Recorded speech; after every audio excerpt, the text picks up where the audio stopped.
आज हम ज्ञान गुदरी का अर्थ करेंगे, जो आप लोग पाठ करते हैं। ज्ञान तो समझ में आता है। गुदड़ी का अर्थ ग से होता है गंगा, यानी जिसमें क्षमता हो गंगा के तरह निर्मल प्रवाह करने की, और उस गंगा में से भी गुण खींच ले। ज्ञान तो हर चीज़ का होता है, चोरी का भी ज्ञान होता है, बदमाशी का भी ज्ञान होता है, पढ़ाई का भी ज्ञान होता है, लेकिन यह जिसमें वह ज्ञान जिसमें गुणन की शक्ति हो, गुण शक्ति के, गुण भोजपुरी शब्द है, इसको हिंदी में कहते हैं गुण। इसमें ज्ञान की गंगा में गुण खींच लीजिए और गुणों को छोड़ दीजिए। देखिए, जब कहीं भी कोई शुभ काम होता है, हर तरह के जीव जंतु वहाँ किसी न किसी रूप में पहुँच जाते हैं। आप लोग, मैं प्रथम दिन ही बताया था कि गंगा जी को 8 बार आना पड़ा यहाँ घाट को समतल करने के लिए, और इस तरह का घाट कभी नहीं था कि बालू हो आप स्नान कीजिए। जब से मैं आया था कीचड़ था 2 फीट। आज मैं जब स्नान करने में जा रहा था, 10-12 फीट का एक सर्प आ रहा था, विशाल सर्प, मज्जे में आ रहा था। हमको देखा, हम भी देखे, तो खड़ा हुआ, हम भी हाथ किए, धन्यवाद। अभी आज जा रहे थे तो सब लड़के उसके 8-10 पीछा किए थे। वो सांप मुड़कर इधर चला रहा था। हम कहें तुम लोग क्यों पीछा कर रहा है? महाराज जी, हम लोग बहुत देर से देख रहे हैं, इतना बड़ा सांप गंगा में इधर से गया, स्नान किया, जहाँ आप बैठते हैं ना वहीं पर स्नान भी किया। हमने कि तब हमें देर हो गया, 3 बजे जाते हैं, आज 3:30 बज गया, और स्नान करके इधर आ रहा है, आपको जब देखा तो इधर मुड़ गया खड़ा होकर। हमने कि छोड़ दो, मारो मत, इसे तंग मत करो। लेकिन लड़का क्यों मारने वाला? हम के मारेगा तो बड़ी हम भी मारेंगे तुम लोग को। वो जा रहा है कीर्तन सुनने के लिए, सत्संग सुनने के लिए, प्रवचन सुनने के लिए। यह विभिन्न रूपों में ऋषि मुनि है, तुम क्यों तंग कर रहा है? आदमी नहीं पहचानता है, सब पहचान लेता है। द का अर्थ होता है दान, और दान देने के बाद भी जिसमें दास की भावना हो, स्लेव की भावना हो, इसलिए द है। कल मैं हनुमान चालीसा का पाठ बताया था अर्थ कि हनुमान जी ने ही प्रथम वह दास प्रथा चलाए हैं। दास हरदम दास बना रहे। तेरा तुझे दे सौंपिया, मेरा लागत है क्या? मनी जो है, रुपया जो है, मैटर नहीं है, एक एनर्जी है। वह एनर्जी फ्लो करती है, और उसको फ्लो को जहां तुम रोक देगा, बाधित कर देगा, वह तुम्हारे पास नहीं रहेगा। किसी भी एनर्जी को तो फ्लो रोक देगा, बाधित कर देगा, रोक दो, वह फ्लो डिस्टर्ब हो जाएगा, वह चली जाएगी। तो पैसा को बहुत लोग, राजा लोग जमीन में गाड़ दिए और फिर खोदते हैं तो मिलता नहीं है। तूने उस एनर्जी को, ऊर्जा को बंधक बना दिया। इसलिए यहाँ पर दिया है द, माने दान जो दे रहा है, फ्लो ऑफ एनर्जी चालू रखा है, तब तुमको परमात्मा लगातार देता रहेगा। तुम तो माध्यम हो, तू समझ लगता कि नहीं मेरे लिए मिला है, और लेकिन देने के बाद भी तुम्हारी दास की भावना हो। देखो, द ऐसा है, ब्रह्मा ने एक बार बुलाया था उपदेश देने के लिए राक्षसों को, देवताओं को और मनुष्यों को। जब तीनों आए तो केवल उन्होंने, ब्रह्मा ने कहा द शब्द ही कह दिया। जब तीनों अपने अपने क्षेत्र में चले गए, दानवों से पूछा गया क्या हुआ भाई, क्या कहे हैं? तो कहा कि द कहे हैं। द का अर्थ विश्लेषण करो। शुक्राचार्य वगैरह सब मिलकर विश्लेषण किए। कहा कि अरे यार, देवताओं को दमन करो, बिना दमन किए ठीक नहीं रहते हैं, बड़े बदमाश हैं, इसलिए ब्रह्मा ने कहा दमन करो। कहा कि अच्छा। देवता लोग जब इंद्र गए कि भाई क्या कहे, कहे कि यार, कहे दमन करने के लिए। किसको? कि देवता लोग भी उच्छृंखल हो गए हैं, इंद्रिय उनके नियंत्रण में नहीं है, इसलिए उन्होंने, ब्रह्मा ने कहा कि अपने इंद्रियों का निग्रह करो, इंद्रियों का दमन करो, इंद्रियों पर विजय प्राप्त करो। इसलिए बृहस्पति ने अर्थ यह लगा दिया। जब मनुष्य के लोग आए कि भाई क्या कहें आप, मनुष्य बताओ, कहा कि महाराज कहे हैं ब्रह्मा ने कि दान करो। भूखे को भोजन, नंगे को चीर, इतना बाटे सत्य कबीर, दान करो। देखो, एक द का अर्थ यह 3 बार उपनिषद में लगाया गया। यहाँ पर यह ज्ञान गुदरी है। र का अर्थ होता है, र से राम भी कहते हो, यहाँ श्री राम नाम संकीर्तन चालू है। कल राम रसायन पर भी मैं बोला था, राम रसायन तुम्हारे पासा सदा रहो रघुपति के दासा, यहाँ भी है। यदि राम रसायन तुम्हारे पास है तो किसी भी प्रकार का रोग दुख कष्ट नहीं आ सकता है। और तब तुम जब भी काम करेगा, सेवा करेगा, तो समझ गया कि हम राम का काम कर रहे हैं। राम काज की बिना मोहि कहाँ विश्राम, राम का काम करेंगे।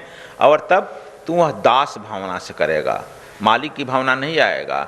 अभी सरकारी नौकरी में सब लोग इसी आधार पर रखा गया, गवर्नमेंट सर्वेंट कहलाते हैं ना, गवर्नमेंट सर्वेंट कहलाते हैं हिंदी में, है ना जी। लेकिन सब लोग मालिक की तरह काम करता है। जो आदमी जाता है उल्टे वह खड़ा रहता है, और गवर्नमेंट सर्वेंट जो है गवर्नमेंट खड़ा रहता है। गवर्नमेंट स्लिप देगा मिलने के लिए नौकर से, नौकर कहेगा कि हाँ मिलो नहीं तो नहीं मिलो। यह विचित्र विडंबना है, यह भारतीय संविधान का उल्टा काम है। जबकि 77 में मोरारजी देसाई ने हटा दिया कि कोई यह जो है जन साधारण व्यक्ति कोई भी सरकारी कर्मचारी को चाहे कितना ही बड़ा अधिकारी हो उनको सर नहीं लिखेगा, श्रीमान नहीं लिखेगा। नहीं जानता एक बात जान लो, 77 में भी हट गया। और लेकिन सरकारी कर्मचारी आपको जब चिट्ठी लिखेगा वह सर कह कर लिखेगा। यदि सर आपको नहीं लिखा है तो उस पर संविधान के खिलाफ कार्रवाई की जाएगी। तो अधिकारियों को जो कर्तव्य मिला है, कर्तव्य भूल गया है, केवल अपना अधिकार जान गया है। और जनता को अधिकार समाप्त नहीं पढ़ाया गया, जनता को उसका कर्तव्य पढ़ाया गया। बस यही विचित्र विडंबना है। लेकिन यहाँ भक्ति में कहा जाता है कि अधिकार नहीं पढ़ाया जा रहा है, यहाँ भी कर्तव्य ही पढ़ाया जा रहा है कि तुम दास हो, दास की भावना से काम करो। और इसी भावना से यह सरकारी भी हम लोग मिशनरी जो बनाया गया था कि हाँ अपने मालिक जानता है उसकी सेवा के भावना से करेंगे। लेकिन यह उल्टा हो गया है तंत्र। तो यह गुदरी का अर्थ र जो होता है राम भी हो गया है। री लिखा है ऋषि परंपरा में रहो, जागवल्क अत्रि भारद्वाज गर्ग गौतम अपने परिवार के साथ रहते हुए भी ऋषि परंपरा में रहते थे, ज्ञान देते थे। कबीर साहब कहें कि साईं इतना दीजिए जामे कुटुंब समाए, मैं भी भूखा ना रहूं साधु न भूखा जाए। तुम भी भूखा न रहो, साधु जो आता है वो भी भूखा नहीं रहे। लेकिन फिर कर्म की भी प्रधानता दिए हैं, कर्म कर्म करो। कहे कबीर कुछ उद्यम कीजिए, आप खाए औरों को दीजिए। इतना कर्म जरूर करो कि अपना भी तुम्हारा भरण पोषण हो जाए और जो तुम्हारे यहाँ आ जाए वो भी खाली हाथ ना जाए। इसलिए कर्म की प्रधानता भी दिया गया। हमारे ऋषि भी इसी कर्म में ही रहते थे। तो यह ज्ञान गुदरी का अर्थ आप लोग समझा। यह ज्ञान का ऐसा ज्ञान जिसमें ज्ञान रूपी गंगा बहती हो और उससे आप लोग गुण ले लो और जब देने की क्षमता भी हो तो लेकिन वह दास भावना से हो और रहने की जो आपकी कला हो वह ऋषि परंपरा में हो। इसलिए इसे कहा गया है ज्ञान गुदरी।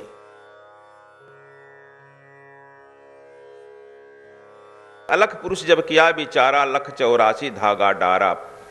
कहते हैं अलख पुरुष जब किया विचारा, जिसको तू लख ही नहीं सकता है, जिसको तू लख रहा है यानी देख रहा है, पहचान रहा है, जहां तक आपकी बाह्य दृष्टि दौड़ रही है वह संसार है। यह संसार जो है परमात्मा का ही विस्तार है। लेकिन कुछ इसमें भी हमारे सन्यासी लोग इस संसार को परमात्मा का शत्रु समझ लेते हैं, माया और बंधन। लेकिन यह परमात्मा का ही विस्तार है, यह बाह्य रूप है परमात्मा का। यह बात ऐसे समझो मेरे द्वारा, बाह्य रूप है। लेकिन इस रूप के द्वारा, इस बाह्य श्रृंखला के द्वारा तू उस परमात्मा के केंद्र बिंदु तक पहुंच सकता है। लेकिन केंद्र बिंदु को भूल करके बाह्य में ही लटपटा जाता है। जैसे आपका शरीर जो है परमात्मा आत्मा का विस्तार है और इस शरीर के माध्यम से तू अपने आत्मा जो है वह केंद्र बिंदु है, आपके शरीर को शरीर के माध्यम से उस केंद्र बिंदु में पहुंच सकता है। लेकिन हम लोग अपने शरीर पर ही लटपटा रह जाते हैं, शरीर पर ही अपने को हम अपने केंद्रित कर देते हैं, कंघी क्रीम और स्नो पाउडर से रूप सजाने लगते हैं, शरीर को ही पकड़ लेते हैं, शरीर ही सब कुछ है। देखो हमारा शरीर के बेहतरीन के लिए सब कुछ करते हैं, लेकिन शरीर नहीं है, यह मात्र साधन है। यह हमारा रहने के लिए, मान लो कि एक पक्का का भी घर बना है, एक झोपड़ी का भी घर बन सकता है, तुम उतना ही दिन रह सकते हो। यह झोपड़ी और पक्का मकान यही शरीर भी है, वही है, उस आत्मा का निवास स्थान है। और इस आत्मा में 7 प्रकोट बने हुए हैं और जो बाहर का जो प्रकोट देखते हो यह फिजिकल बॉडी मूलाधार चक्र का है। और इस तरह से सूक्ष्म शरीर के लिए जैसे जैसे अंदर बढ़ेगा इसका प्रकोट टूटते जाएगा, तब टूटते टूटते तुम धीरे धीरे जो पहुंच जाएगा उस आत्म बिंदु पर, केंद्र बिंदु पर। तो अलख पुरुष जब किया विचारा, जो तुम अभी लख रहा है संसार में लटपटा गया है, जो इसके निर्माता है, जो इसके पीछे छिपा है, इस सबका केंद्र बिंदु है, वह अलख है। लेकिन तू लख नहीं रहा है, इसलिए जब लख लेगा उसे भी, जब भी बाहर को लख रहा है, इसलिए उसे अलख कहा गया है। अलख पुरुष कबीर साहब कहते हैं। लेकिन वह भी विचार करता है। देखो अभी हम लोग कहते हैं कि सृष्टि बनी है, डार्विन के सिद्धांत बना है कि अमीबा वन सेलुलर, क्या कहते हो, एक सेल का जीव विकसित हुआ, वन सेल, यूनिसेलुलर। हम पढ़े लिखे नहीं हैं, तू अपने सुधार लेना। यूनिसेलुलर जल में विकास हुआ और वह धीरे धीरे मल्टी सेलुलर हो गया, मैंने बहुत बोला, वह टूटने लगा। धीरे धीरे उसका विकास हुआ और विकास करते करते वह एम्फीबियन ग्रुप आ गया। धीरे धीरे जल से मछली वगैरह जो है जल में रहती है ना, एम्फीबियन ग्रुप को क्या कहते हैं हिंदी में, जो जल पर भी रहता है और थल पर भी रहता है, दोनों में रहने लगा। और जब इसमें थल में आने लगा तब फिर मैमेलियल ग्रुप आ गया बैल्कनी का।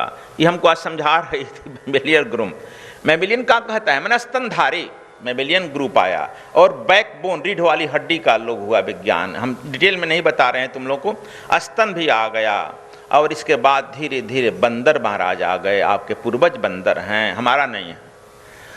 और पूर्वज जब बंदर आ गए, इसके बाद तो बंदर से आदमी तुम लोग बन गया, यही ना, माने बंदर तुम्हारे माँ बाप पिता दादा हैं। और हमारा आगमन कैसे हुआ, हमारे बारे में जो भारत का होगा, हमारा गोत्र होगा, वह भी जान लो। जब तुम एक घर भी बनाते हो, यहाँ आश्रम बन रहा है, बनता है, तो इसके लिए पहले हम लोग आर्किटेक्ट से नक्शा बना लेते हैं ना।